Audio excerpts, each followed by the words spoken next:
The security gate clicked open at exactly 2:47 p.m. on a Tuesday afternoon, and Daniel stepped out of his black car 3 days earlier than anyone expected, only to hear his children screaming from the backyard. His heart stopped. Every parent knows that sound, the kind of scream that makes your blood run cold and your legs move before your brain catches up. Daniel dropped his briefcase on the driveway and sprinted toward the house, his expensive shoes slapping against the concrete. The screaming got louder, higher, more frantic. He burst through the side gate, ready to call 911, ready to fight whoever was hurting his babies, and froze. His 2-year-old twins, Lily and Jake, were in the swimming pool, but they weren't drowning. They weren't in danger. They were laughing so hard they could barely breathe.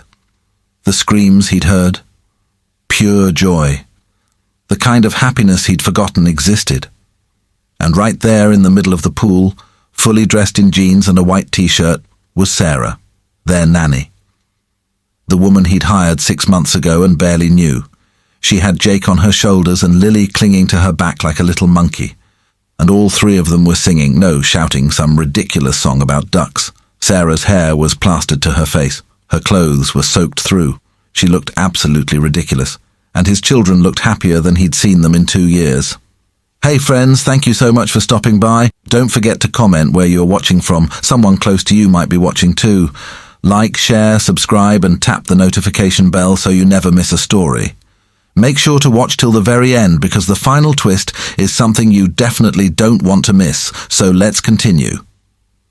Daniel stood there, hidden behind the pool house, and something inside his chest cracked open.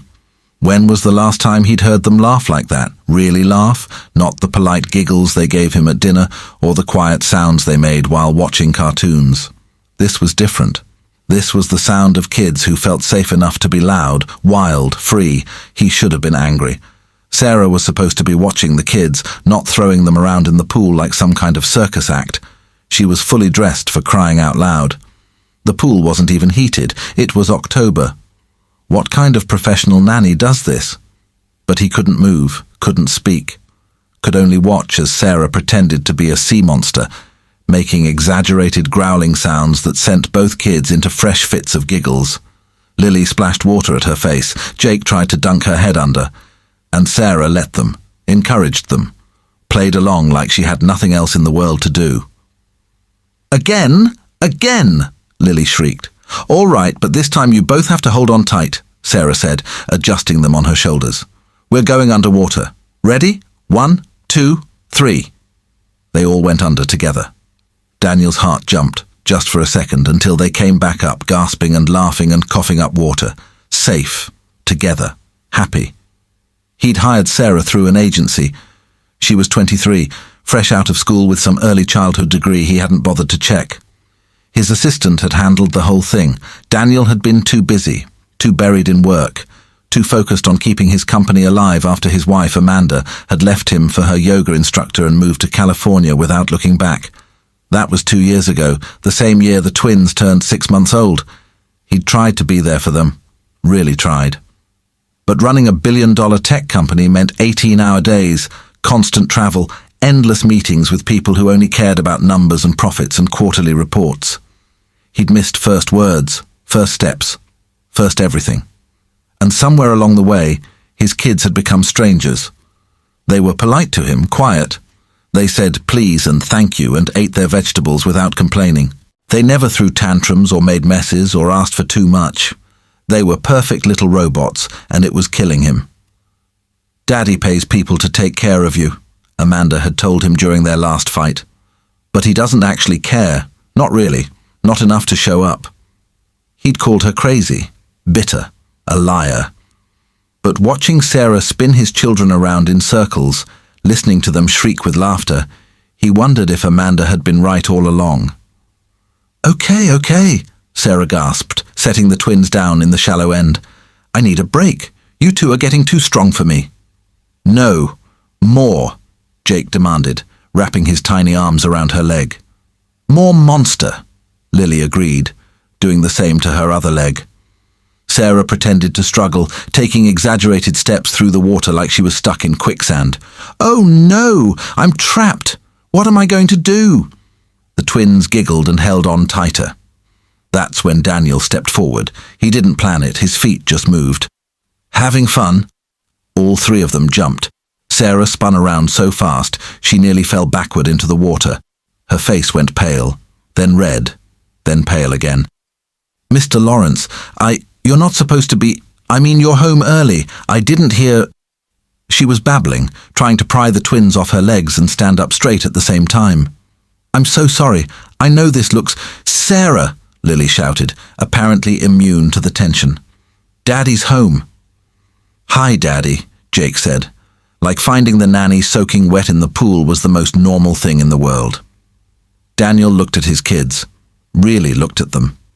Their cheeks were flushed pink from the cold water and the sun. Their hair was a mess. They had band-aids on their knees, probably from running too fast, climbing too high, being the kind of kids who actually lived instead of just existing.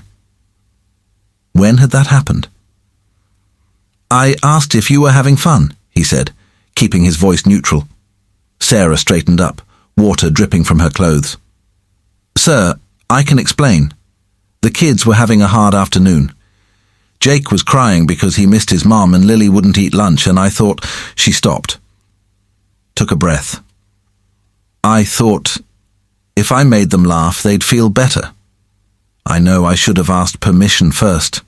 I know this isn't professional. But they were so sad and I just..." "They miss their mom?" Daniel interrupted. Sarah's eyes widened. Yes, sometimes. Lily found a photo yesterday and it made her upset."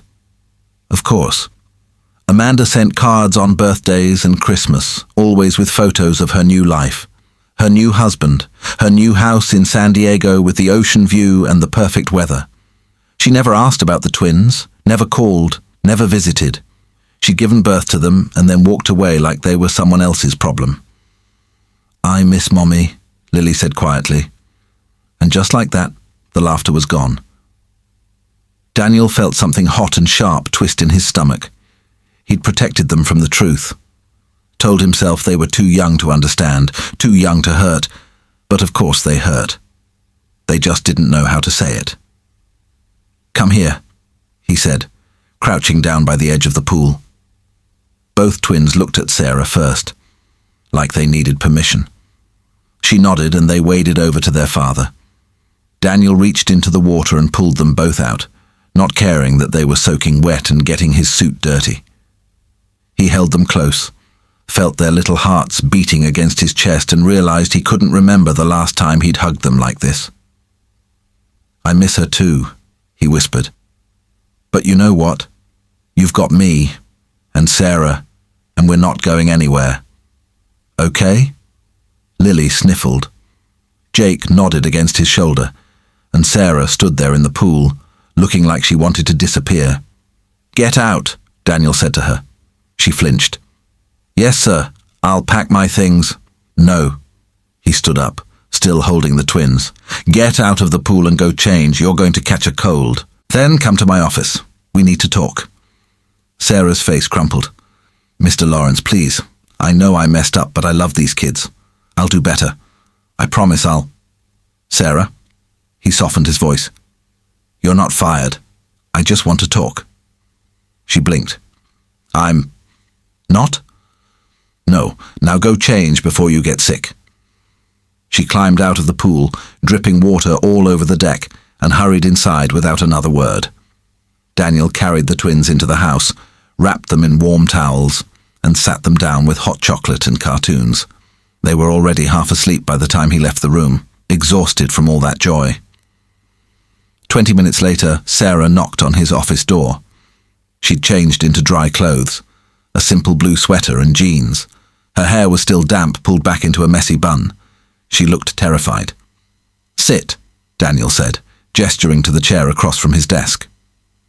She sat, folded her hands in her lap, waited.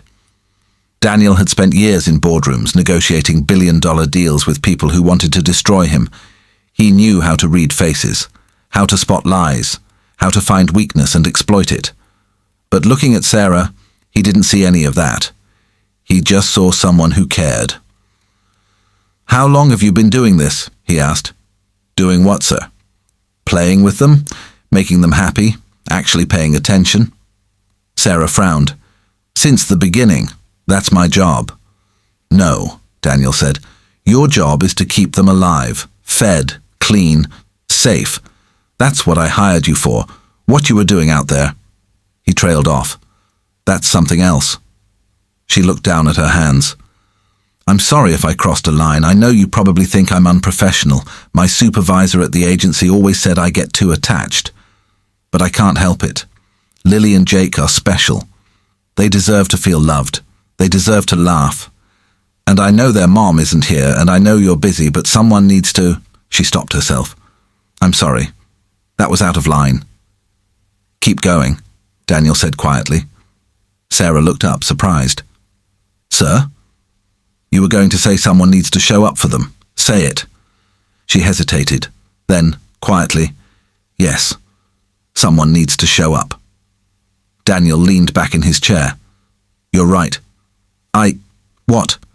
You're right. I haven't been showing up. I've been working, building, providing, but I haven't been a father. Not really." Sarah opened her mouth, closed it. She looked like she wanted to argue, but didn't know how. "I saw you out there," Daniel continued. "The way they looked at you. The way they laughed.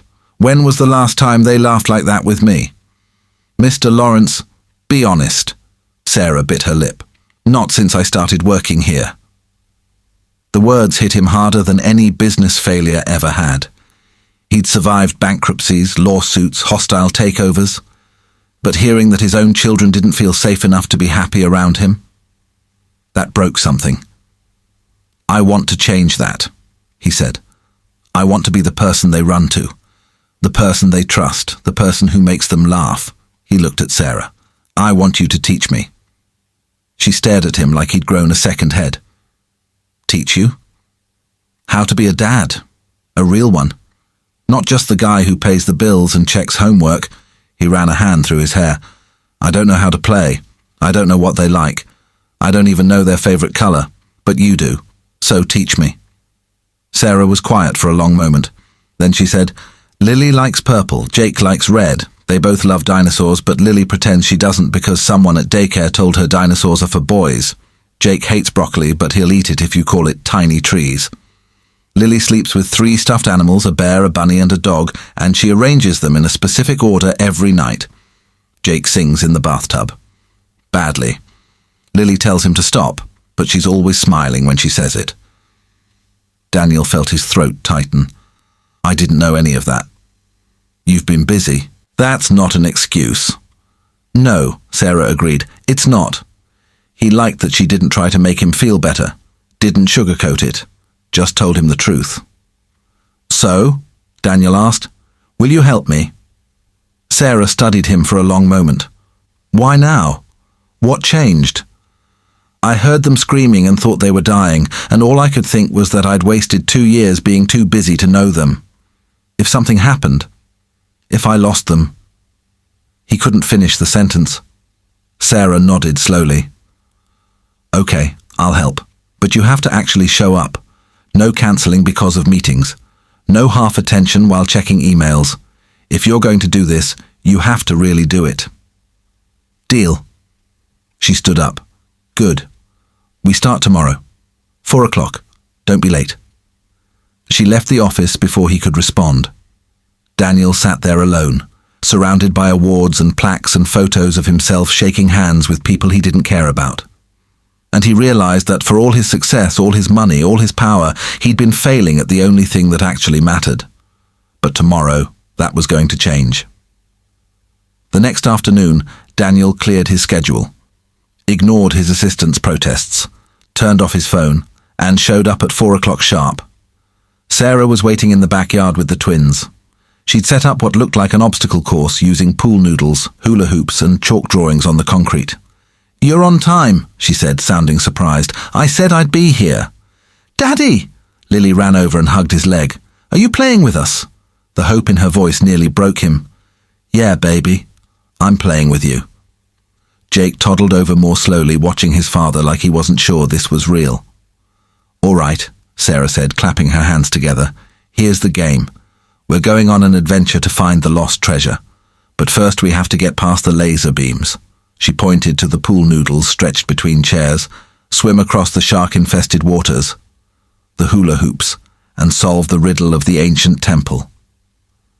She gestured to a cardboard box she'd decorated with markers. Daniel looked at the setup, then at Sarah. "You made all this in one afternoon?" She shrugged. "The kids helped. Now come on, we're losing daylight." For the next hour, Daniel crawled under pool noodles, jumped through hula hoops, and helped his children solve a riddle that made absolutely no sense, but delighted them anyway. He got grass stains on his knees, scraped his elbow on the concrete, forgot about emails and meetings and stock prices, and he laughed, really laughed, for the first time in years. When they finally found the treasure, a box of cookies Sarah had hidden, both twins cheered and threw their arms around him. "You're the best adventurer, Daddy," Lily said. Jake just held his hand and didn't let go. Sarah watched from the side, smiling, and Daniel realized something. She hadn't just been taking care of his kids. She'd been saving them, keeping them whole while he fell apart. Over the next few weeks, Daniel showed up every day. Sometimes they played games, sometimes they just read books or colored or built towers out of blocks. It didn't matter what they did. What mattered was that he was there. And slowly, carefully, his children started to trust him again. But something else was happening too. Something Daniel hadn't expected. He started noticing things about Sarah. The way she sang while making dinner. The gentle patience in her voice when the twins got frustrated. The fact that she remembered everything. Every scraped knee, every bad dream, every small victory. She wasn't just good at her job. She was extraordinary. One evening, after the twins were in bed, Daniel found Sarah in the kitchen, cleaning up from dinner. "You don't have to do that," he said. "That's not part of your job." "I know, but I like things clean." She scrubbed a plate. "Besides, it helps me think." "About what?" She hesitated. "About whether I should tell you something." Daniel's stomach tightened. "What's wrong?" "Nothing's wrong, it's just..." She set the plate down and turned to face him. "The agency called today. They have another position. A family in New York. They're offering double what you're paying me." The words hit him like a punch. "You're leaving?" "I didn't say that. But you're thinking about it." Sarah dried her hands on a towel. "Mr. Lawrence..." "Daniel, please. We've been doing this for 3 weeks. You can call me Daniel." "Daniel," she said softly. "I love Lily and Jake. You know I do.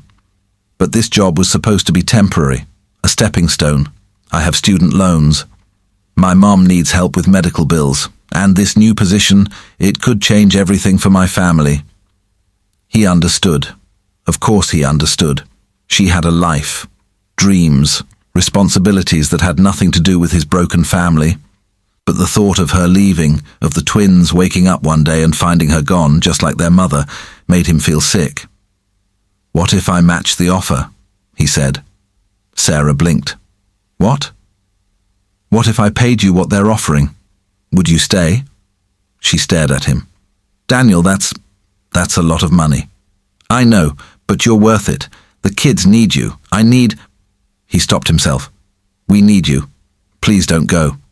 Sarah looked down at the towel in her hands. "It's not just about the money." "Then what is it about?" She met his eyes. "I'm 23 years old. I take care of other people's children because I'm not ready for my own. But sometimes when I'm here, when we're all together, it feels like more than a job. And that scares me. Because I know it's not real. I know that one day the twins won't need me anymore, and you'll move on, and I'll just be the nanny you used to have. A memory. And I don't know if I can handle that." Daniel took a step closer. "What if it doesn't have to be like that?" "What do you mean?" He didn't know what he meant. Didn't know when his feelings had shifted from grateful to something deeper. But standing there in the kitchen, looking at the woman who'd brought his family back to life, he knew one thing for certain.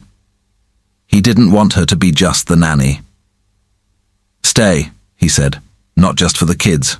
For me too." Sarah's breath caught.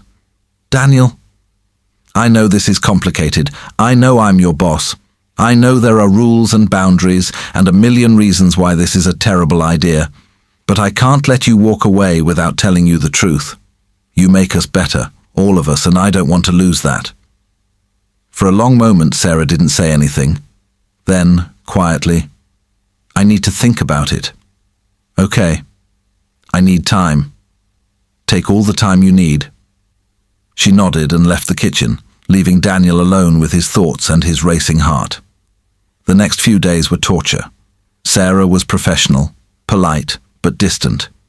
She played with the kids, made their meals, tucked them in at night, and avoided being alone with Daniel at all costs. He'd ruined everything, said too much too soon, scared her away. But then, on Friday night after the twins were asleep, Sarah knocked on his office door. "Can we talk?" she asked. Daniel stood up so fast he nearly knocked over his chair. "Of course, yes, come in." She closed the door behind her and took a deep breath. "I called the agency, told them I'm staying." Relief flooded through him. "Really? Really? But not because of the money, and not because of what you said the other night." She met his eyes. "I'm staying because I love those kids, because they deserve stability, because leaving them would break my heart. Do you understand?" "I understand." "Good. Because I need you to know something. I care about you. I do. But I'm not going to be someone you turn to because you're lonely or because I'm convenient.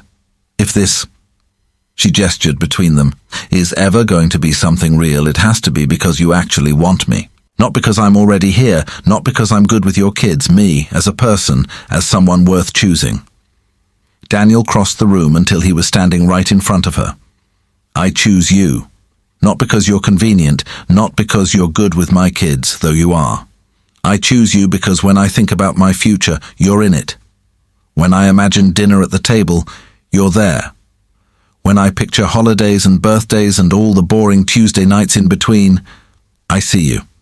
Is that enough?" Sarah's eyes filled with tears. "It's a start," he smiled. "Then let's start." She smiled back.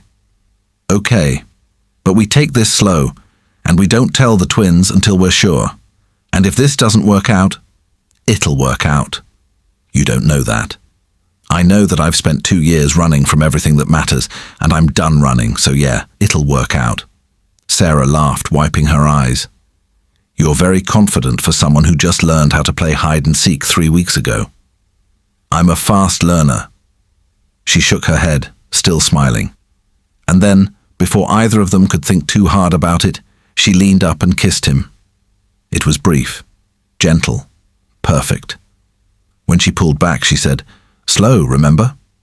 "Right, slow." But they were both grinning like idiots. 6 months later, Daniel came home from work to find Sarah and the twins in the backyard again. This time they weren't in the pool, they were having a tea party. Lily was wearing a plastic crown. Jake was wrapped in a blanket like a cape. And Sarah was pretending to be a dragon. "Daddy!" Lily shrieked when she saw him. "You have to save us from the dragon!" Jake jumped up and grabbed Daniel's hand. "Come on!" So Daniel dropped his briefcase, again, and ran into the backyard to save his children from the dragon. And the dragon put up a good fight. But in the end, love won, like it always does. That night, after the twins were asleep, Daniel found Sarah on the back porch, watching the stars. "Hey," he said, sitting down beside her.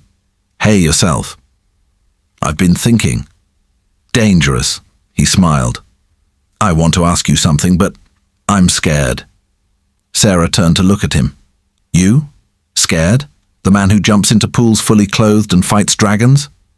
"This is different." "How?" He reached into his pocket and pulled out a small box. Opened it. Inside was a ring. Nothing flashy. Just a simple band with a single stone. Sarah's breath caught. "I know we said slow," Daniel said. "I know we're still figuring this out.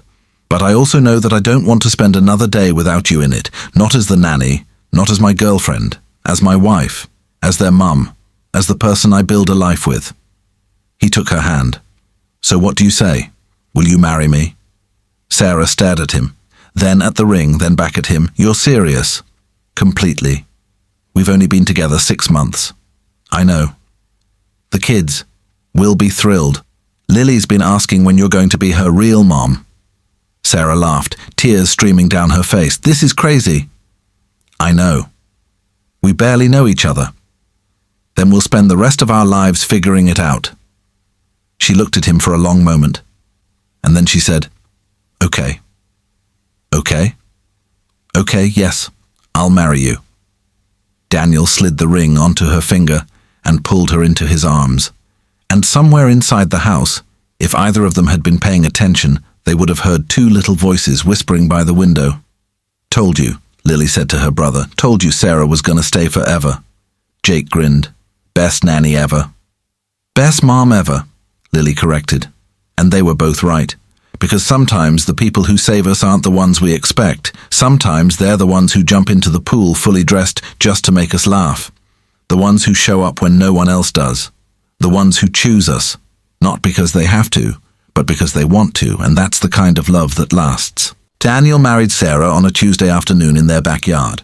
The twins were the flower girl and ring bearer. Both of them cried. So did Sarah. So did Daniel. Even the priest got a little misty. It wasn't a big wedding, just family and close friends. But it was perfect. And when Daniel carried his new wife over the threshold while his children ran ahead laughing, he realized something. He'd spent years building an empire, making money, chasing success. And none of it had made him happy. But this messy, chaotic, beautiful life with the woman who jumped into his pool and the children who finally felt safe enough to laugh. This was everything. 3 years later, Sarah was pregnant with their 3rd child. Lily and Jake were 5 years old and still obsessed with dinosaurs and tea parties and adventures. Daniel had stepped back from his company, hired a team to run things, and started working from home. Because he'd learned the most important lesson of his life. You can have all the money in the world, all the power, all the success. But if you don't have love, if you don't have people who make you laugh and hold your hand and remind you what matters, you have nothing. One evening, Daniel found Sarah sitting on the back porch again, one hand on her growing belly, watching Lily and Jake play in the yard. What are you thinking about? He asked, sitting beside her. She smiled. About how different my life turned out. I thought I'd be working for some rich family, saving money, eventually going back to school. I never imagined... She trailed off, looking at him. This. Regrets? Not a single one. He kissed her forehead. Good. Because you're stuck with us now. Stuck with you, she corrected. And honestly, there's nowhere else I'd rather be. They sat there together, watching their children play, listening to their laughter echo across the yard. And Daniel thought about that Tuesday afternoon 3 years ago when he'd come home early and found his whole world had changed. He'd thought he was going to fire her. Instead, she'd saved him. Funny how life works sometimes, how the moments that scare you the most turn out to be the ones that change everything. How the people you almost miss become the ones you can't imagine living without. Daniel reached over and took Sarah's hand, squeezed it gently. She squeezed back. And in that moment, with his children laughing and his wife beside him and another baby on the way, Daniel finally understood what it meant to be rich. It had nothing to do with money. It never had. Here are some moral lessons from this story. Presence is more valuable than presence. Daniel had all the money in the world, but his children were emotionally starving because he wasn't there. Success means nothing if the people you love don't feel your love through your time and attention. Your physical and emotional presence is the greatest gift you can give. Children need joy, not just care. Sarah didn't just feed and watch the twins, she made them happy. She understood that childhood isn't about perfection or rules, it's about laughter, play, and feeling safe enough to be loud and messy. Kids need adults who will jump in the pool with them, not just stand on the sidelines. It's never too late to change. Daniel had missed 2 years of his children's lives, but when he recognized his mistake, he didn't make excuses. He took action. No matter how far you've drifted from what matters, you can always choose to turn around and start showing up. Real love shows up in the mundane moments. The story wasn't about grand gestures or expensive gifts. It was about tea parties, obstacle courses, and knowing that Lily likes purple and Jake sings in the bathtub. Love is built in the small, everyday moments when you're fully present. Don't let work steal your life. Daniel almost lost everything that mattered while building his empire. Career success is important, but not at the cost of your relationships. If you win at work but lose your family, you haven't won anything at all. The right person brings out your best self. Sarah didn't just care for the children, she inspired Daniel to become the father they deserved. The right people in your life don't just accept you as you are, they challenge you to grow into who you're meant to be. Love isn't about perfection. It's about showing up. Daniel wasn't a perfect dad. Sarah wasn't a conventional choice. Their relationship didn't follow traditional rules, but they showed up for each other authentically, and that's what mattered. Real love is messy, imperfect, and beautiful. Actions speak louder than intentions. Daniel had good intentions. He worked hard to provide for his kids, but intentions without action are meaningless.